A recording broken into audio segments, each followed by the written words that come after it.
मुंबईमध्ये नालेसफाईला सुरुवात झाली आणि त्यातला अत्यंत महत्त्वाचा भाग म्हणजे मिठी नदी। सध्या मी मिठी नदीच्या जवळ आहे आणि आपण या ठिकाणी बघितलं मिठी नदीचं जे रूपांतर आहे ते नाल्यामध्ये झालं आहे आणि त्या नाल्याची आता साफसफाईला सुरुवात झाली आहे। आज विरोधी पक्षनेता किशोरीताईंनी आज पाहणी दौरा केलाय। मोठ्या प्रमाणात या ठिकाणी गाळ काढण्यास सुरुवात झालीत, मात्र मिठी नदी जी आहे ती सध्या नाल्यात रूपांतर झाल्याचं पाहायला मिळत आहे।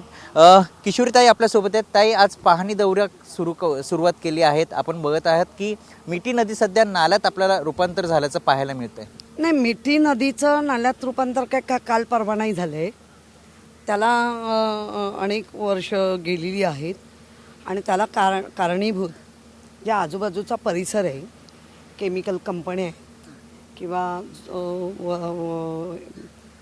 झोपडपट्टी वसाहत आहे आणि कंपन्या मोठमोठ्या मटेरियल हे आत्ता जे काढलं जातं आहे ते फ्लोटिंग मटेरियल आहे। गाळ अजून उपसला नाही आहे, कारण गाळ हा उगमापासून म्हणजे पहिलं हे मला वाटतं घाटकोपर आणि त्या याला आहे आणि तिथून ही 18 किलोमीटरची हा परिसर आहे। आत्ता आपण जिथे उभं आहोत मेट्रो 2 BKC अशा नाल्यावर आहे। हा 5 ते 6 किलोमीटरचा नाला आहे आणि आत्ता आपण बघतोय ती एकच मशीन।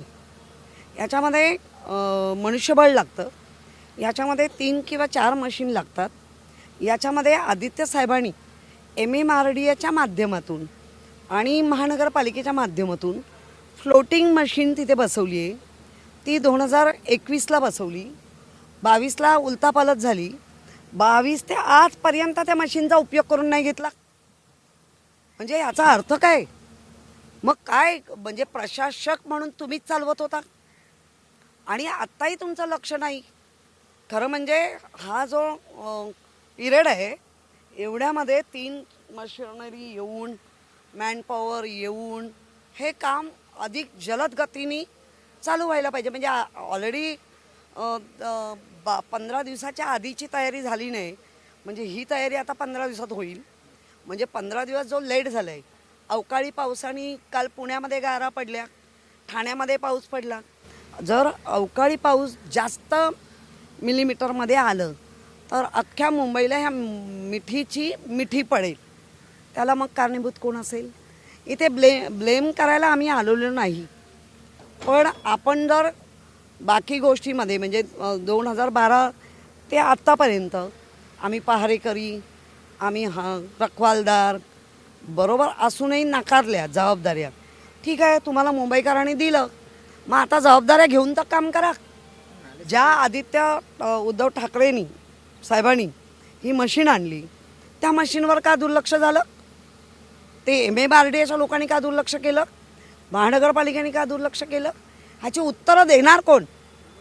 जसं तुम्ही म्हटलं तो प्रकल्प आदित्य ठाकरे यांनी आणला होता, त्यावेळी ऑटोमॅटिकली जो गाळ आहे किंवा प्लास्टिक असेल तो काढला जात होता। हो बघा, आत्ता गाळ आणि प्लास्टिक कधीचा आहे तो दिसतोय, खाणे उचलला जात आहे। ह्या गोष्टीकडे लक्ष आहे का? ह्या गोष्टीकडे आमच्यावर तुम्ही किती आरोप करा, 600 कोटीची तूट भरून काढून आम्ही 51,000 करोड ठेवून निघालो। म्हणजे टर्म सगळ्यांचाच संपला आणि आलो तेव्हा किती करोड काढले? आजही श्वेतपत्रिका मी एकटीने नाही मागितली आहे, भाजपच्या आमदार 3 आमदारांनी, योगेश सागर वगैरे ह्या सगळ्यांनी मागितली आहे। या 3.5 वर्षातली श्वेतपत्रिका द्या म्हणून का नाही देत? काय आहे गोड बंगाल? पण आता ह्या नालेसफाईला उशिरा सुरुवात झाली, त्यामुळे येणाऱ्या पावसामध्ये काय भीती आहे? आता महानगरपालिकेचे अधिकारी किंवा कॉन्ट्रॅक्टर किती जलद गतीने काय करतं, पण भीती नक्की आहे।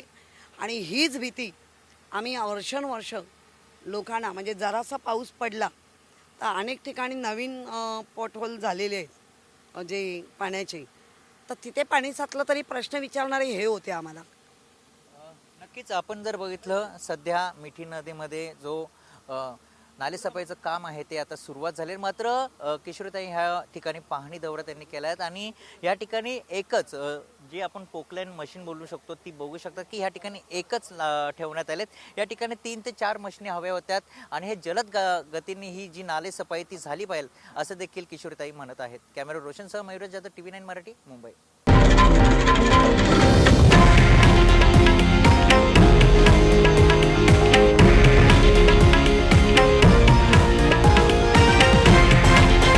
हे आहे देशातील नंबर 1 न्यूज नेटवर्क आणि आपण पाहत आहात TV9 मराठी, एकमेव.